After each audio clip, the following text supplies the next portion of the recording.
I'm also probably very influenced by the show Cats, the Andrew Lloyd Webber musical, because I saw it, 12 times when I was 7 years old. And that's, for better or for worse. I think it's for better. Clearly, it imprinted on you. You were very young. Yeah. Yeah. Yes. Welcome back, kitty cats, to another episode of Tails and Tassels. I'm your host, Gemma Smith. By day, I'm an animal advocate. By night, I produce the Catbaret, a cat-themed variety show. And in this podcast, I chat with burlesque and nightlife performers about their craft, their cats, and how the two worlds collide. Before we dive into today's episode, I would be remiss if I didn't plug our upcoming Catbaret show in just a couple weeks. Join us on October 31st for Meowloween, for Halloween and cat-themed comedy, music, magic, and burlesque, or as we like to call it, a little purlesque. We'll also have an audience costume contest, raffle prizes, and free cat ears for all. Mark your calendars, kitty cats, and get those tickets right meow. And also, if you're listening to this podcast and you're like, Gemma, I do not live in New York City. Guess what? We have live stream tickets available. They're good up to 7 days after the show for only $10. So check the link in the show notes, come to the Catbaret, and I hope to see you there. I'm positively thrilled to introduce you to my dear friend and fellow performer, Tabby Twitch. Tabby, known as the friskiest feline in burlesque, has graced the stage at my Catbaret many times over the years. She's also an actor, writer, and producer, as well as half of the burlesque duo Kitten Coven. Her own show, Prime, celebrates performers at the height of their powers. Can you achieve your highest potential without help from a feline? She's not so sure. Thank you so much for being here today, Tabby. Oh, it's an honor, Gemma. Thrilled to be here. You are one of the few people that I know personally who is a burlesque performer with the feline-themed name, so I knew it was perfect, and you were one of the first people for this podcast. I'd love for you to start off by telling us a bit about your background and how you got started in burlesque performance. Absolutely. I am an actor. I guess the background, I was born in London, but grew up here in New York City. And I did theater for years and years and years. My husband and I have a production company. We have a reading series with another friend, our friend Stuart. We produce readings once a month. I worked as an actor. I was quite busy as a young person because I looked young. I looked like 25 until I was 40, which was, good for theater. But I did start to look my age, and then the work became less and less. So though I had these creative outlets, planning the reading series, the films, I was writing, I was painting, I didn't really have enough stage time. So my stripping sister, Pussy Lee, suggested that we take a class at the New York School of Burlesque, and we started with the kind of basics class, which was so fun. And then she was like, "Oh, let's do the act development class." And I was like, "Oh, really?" But we took it, and I don't know that I made a conscious decision like, "Oh, I'm going to do this." But I was, it was like baby steps. Like, "Oh, I did the showcase, and maybe I could do like a more professional show." Or so I guess having the performing background, being an actor, like made it a bit more real for me. Like, oh, I could do this. Like, I know how to be on stage or how to be backstage and all this stuff. Yeah, that totally makes sense. And I've had a few interviews, and I interviewed your burlesque sister of Kitten Coven, Pussy, and she mentioned how you all took the act development class. And I think it's so interesting for people interested in getting started in burlesque to listen and hear. People come from all different backgrounds, but a common background is theater. Being an actor, telling a story, learning a character, which you are so well trained in. And it's so interesting to me personally that you're like, look, there aren't opportunities anymore or as many as I used to have in this one area. So let me try something new. What was that like, taking the class, dipping your toes into the burlesque pond? How did you find that transition? Well, I'm such a nerd. I love school. Like, I just think it's so important for me, but I do not think you have to go to school to be a burlesque performer, much like you really don't need to, have an MFA to be an actor, obviously. But I don't know. Like, I think learning from people that have been doing it, learning about the history of burlesque, like that really kind of set me down the path that I wanted to be on.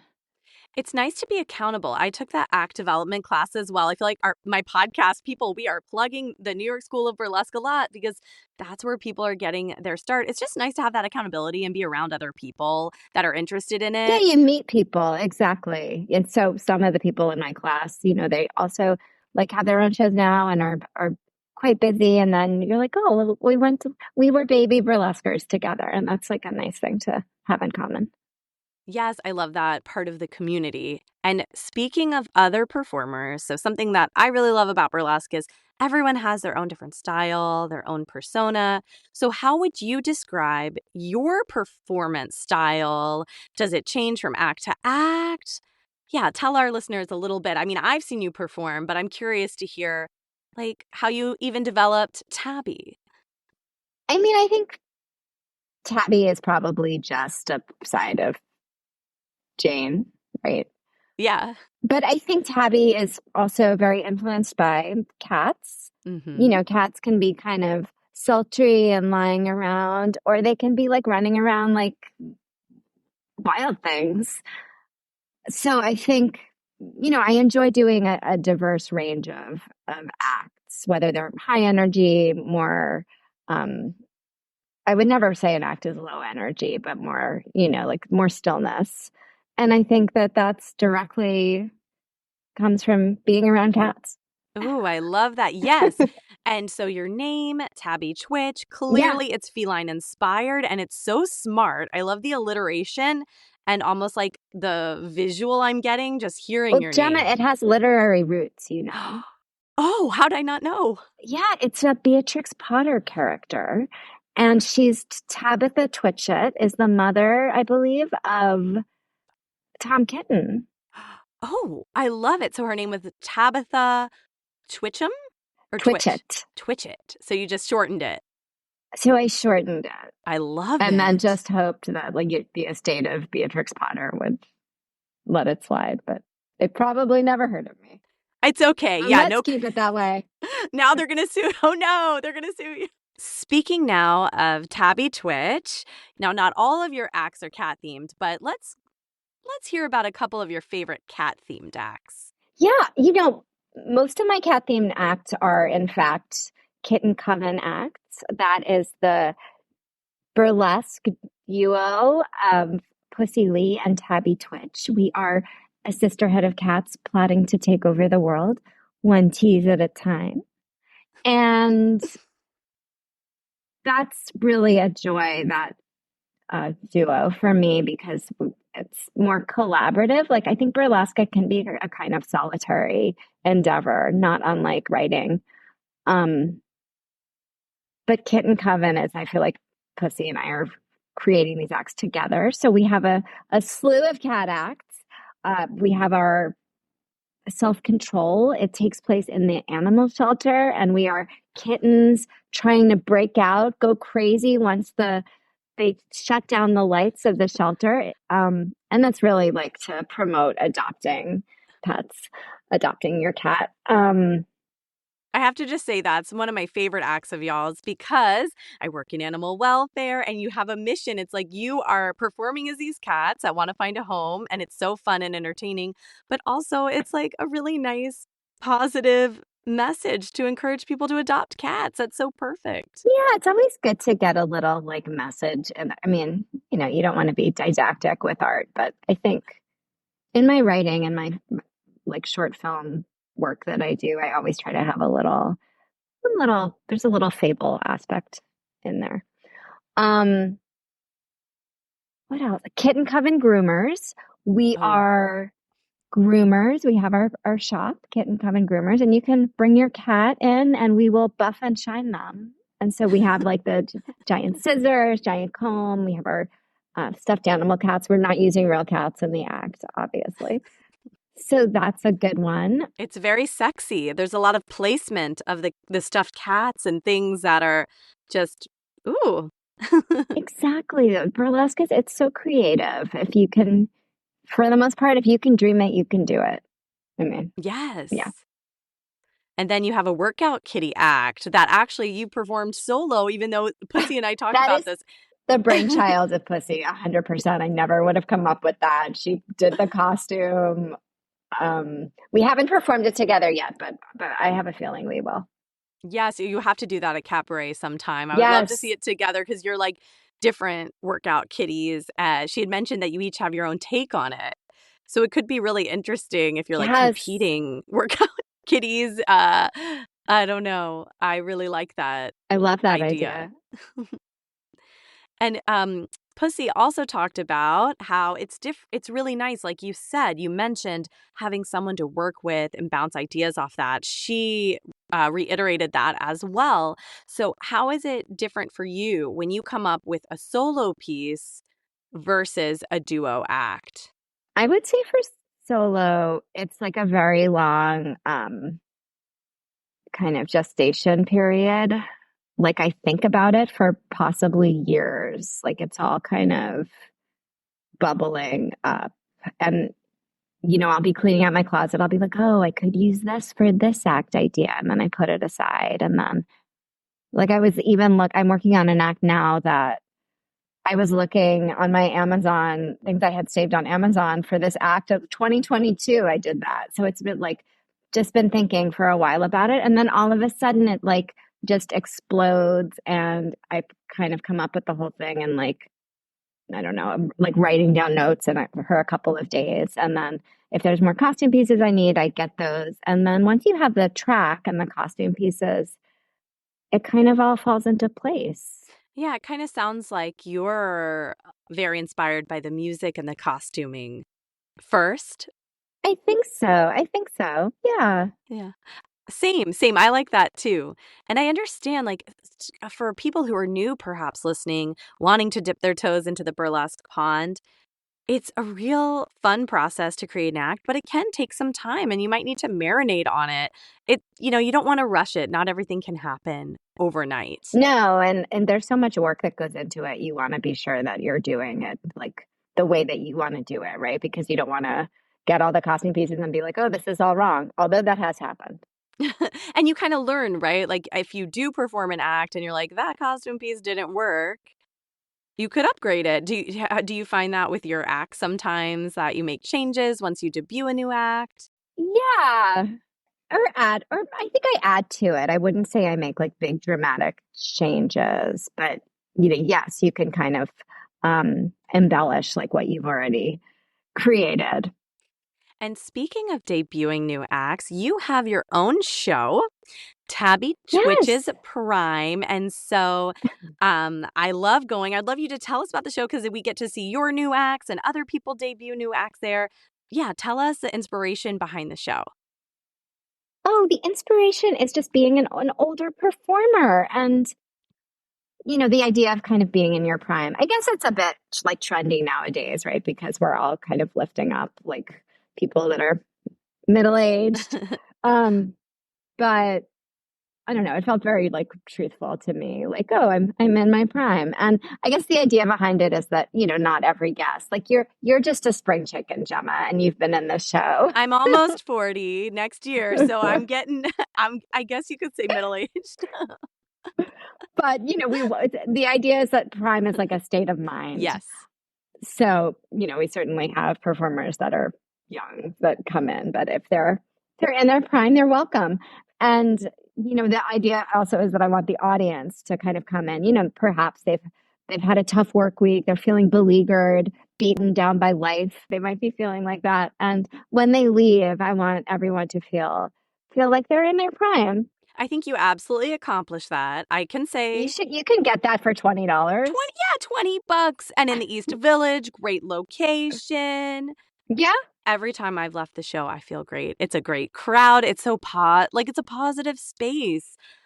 I love it. At the Gray Mare. At the Gray Mare, 2nd Avenue. Yeah, next show is November 6th. It feels like a long way away, but fall is in the air, in my opinion. It's not sweltering out anymore, unfortunately. Yeah, absolutely. It'll be here before you know it. And this episode probably will air right around the show, maybe right before. So Oh, marketing genius. that was not planned, but I think it works out. And Gemma, you'll be in the show. Oh, yes, I'll be in the show too, so we can encourage our listeners to come see you and me in the show. I'll be debuting a new act as well.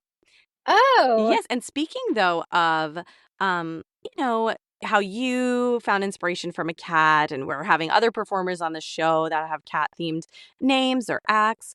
Why do you think, in general, many burlesque performers are inspired by cats? I feel like you have a good sense of I don't know, the mystique that cats bring into our lives. I'm just curious your thoughts on that.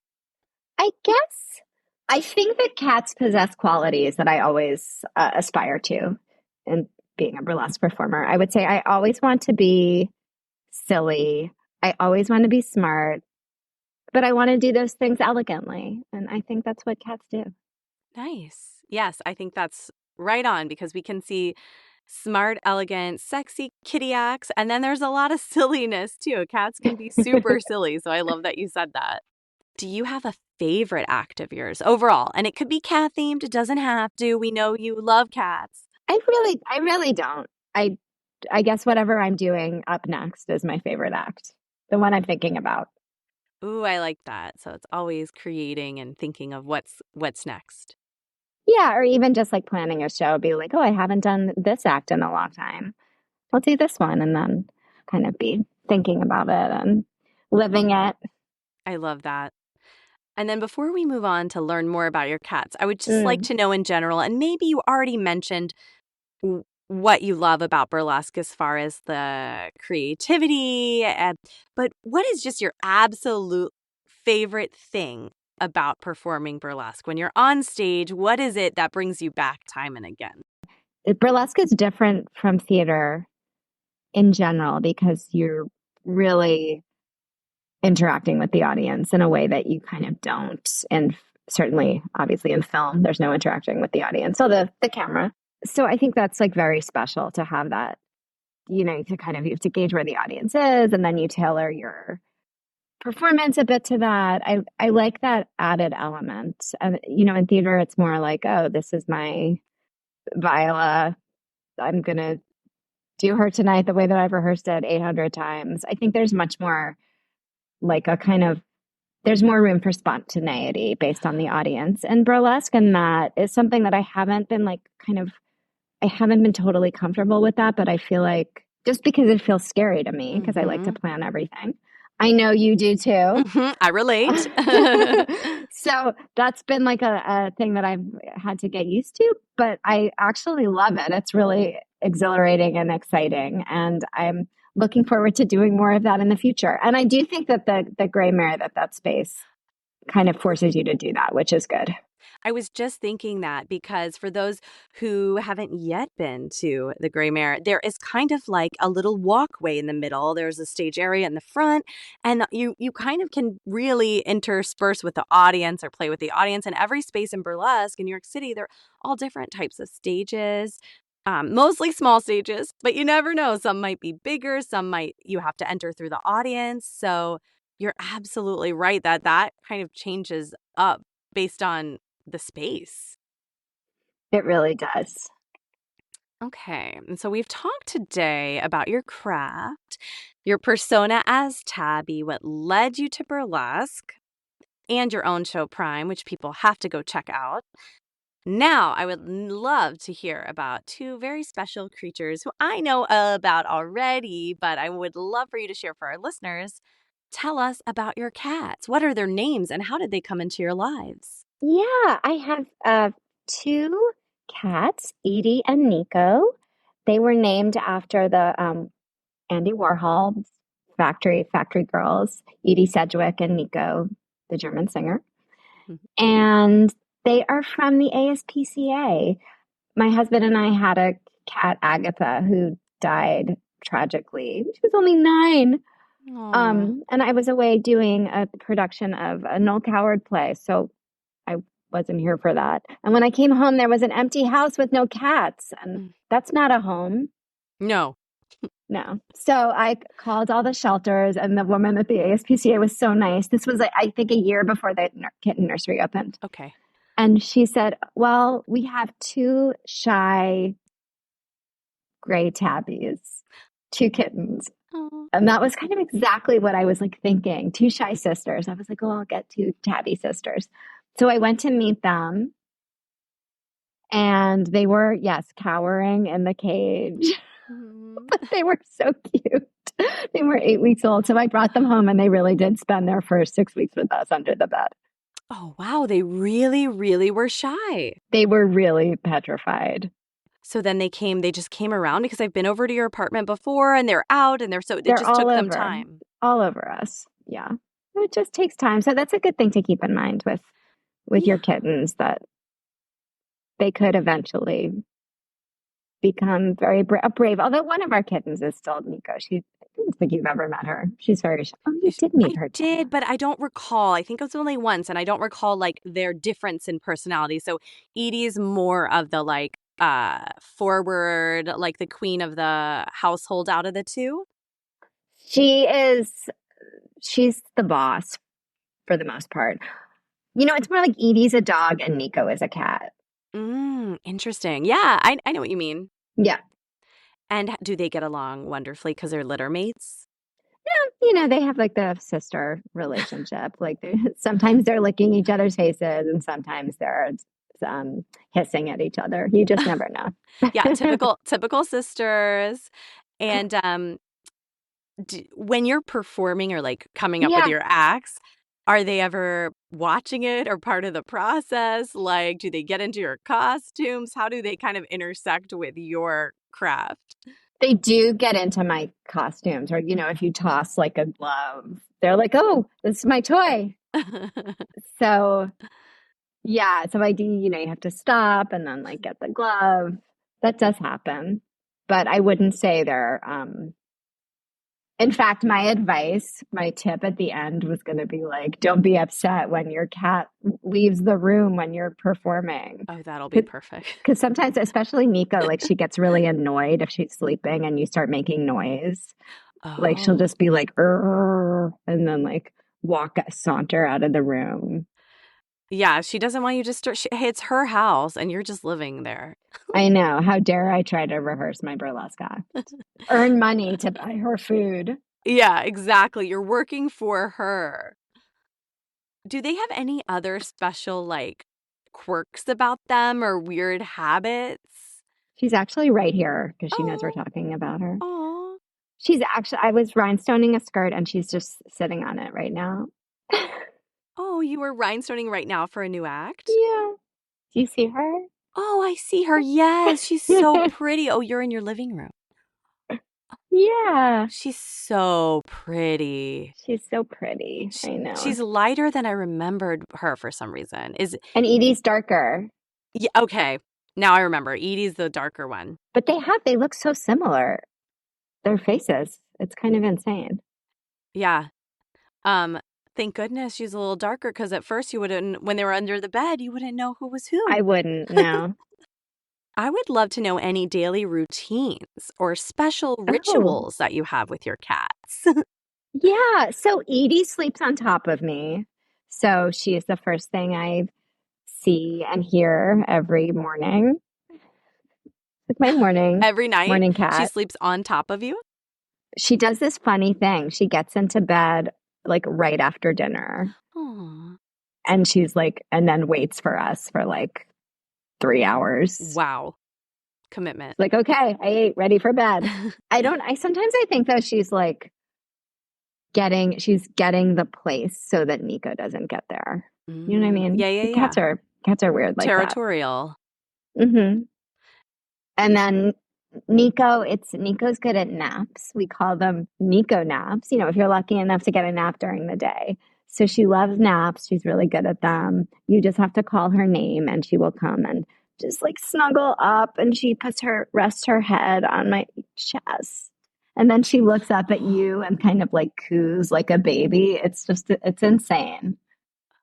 That's so sweet and so calming. I bet, like feeling her, like cooing, purring, like, oh, that's like very good. Like for our mental, cats are good for our mental health. Absolutely. And our blood pressure. Yes. Oh my gosh.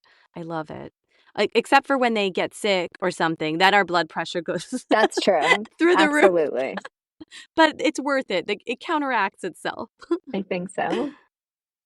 Now, because you have a lot of different Yeah. acts and you have costumes and you're rhinestoning, a separate tip I'm curious is like, what advice do you have for people who live in apartments, have cats, they're performers? How do you organize it all? Well, you know, we're very lucky. We have a little storage cage downstairs, and that's where the burlesque stuff lives. Oh, that's so smart. Some apartment buildings do have that. In our basement, we have a little area too that we can put things. Okay, so you just go down there when you need to get Yeah. things. Take my little That's key. great.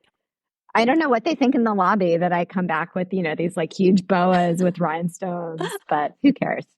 And that's so smart because the cats won't like, you know, if they see feathers and boas, they might swat at it, ruin it. So your costumes stay clean. I don't know if your cats would do that, but mine would. You know, my cats they're 9 years old. Now they're kind of like they're much more subdued. But when they were kittens, they absolutely would just be like ripping the hell out of these costumes. Yeah. They're middle-aged cats as well. They're in their prime. That's true. And do your cats ever specifically influence any acts? Or is it just cats in general when it comes to Kitten Coven? Or are there any acts that are influenced by specific cats? I mean, I always just think about my cats when I'm being a cat in an act, right? Because they're the cats that I'm around all the time. So all of their little funny little quirks and moves, that always comes into it. I'm also probably very influenced by the show Cats, the Andrew Lloyd Webber musical, because I saw it, you know, 12 times when I was 7 years old. So I feel like that's always at the tip of my fingers in terms of performing as a cat. And that's, you know, for better or for worse. It got in my brain. I think it's for better. Clearly it imprinted on you. You were very young. Yeah. Yeah. Yes. And you're So like, thank you, Andrew Lloyd Webber. yeah, he somehow is responsible for Tabby Twitch and all the beautiful feline, the friskiest feline in burlesque and all the cat acts that have come forth.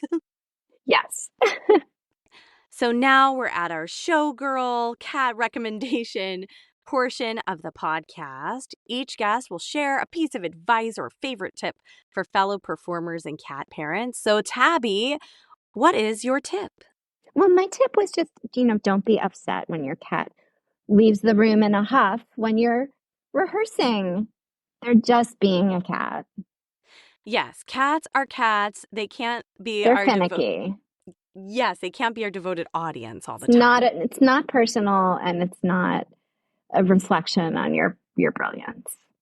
Yes, if you want to perform your piece, you could and it's cat inspired, you could email me and be in the Catbaret. And then so many people who love cat themed burlesque, or as we call it, burlesque, will be your audience. Yes, precisely. Now, for our listeners who are like, oh my gosh, I have to see Tabby Twitch, they can follow you at Tabby Twitch on Instagram, right? Perfect. And you'll find out where Tabby's performing next, where you might see Kitten Coven, and how you can get tickets to Prime, usually the link in her bio. Exactly. Well, thank you so much. You're my dear friend for those who don't know, but I'm also really happy to get to learn more about you and your cats. I really appreciate you being here, Tabby. Oh, Gemma, thank you for having me. It was so much fun. And now Nico's just staring at me, waiting for me to give her mid-morning snack of chicken. Oh, that's a nice routine. That's lovely. Well, we love you, Edie and Nico.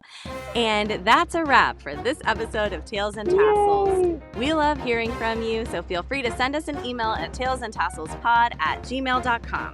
Thank you for listening, and don't forget to subscribe, rate, and review our podcast. Also, join our community on Instagram at Tails and Tassels Pod for more updates and behind-the-scenes fun. Until next time, take care, kitty cats.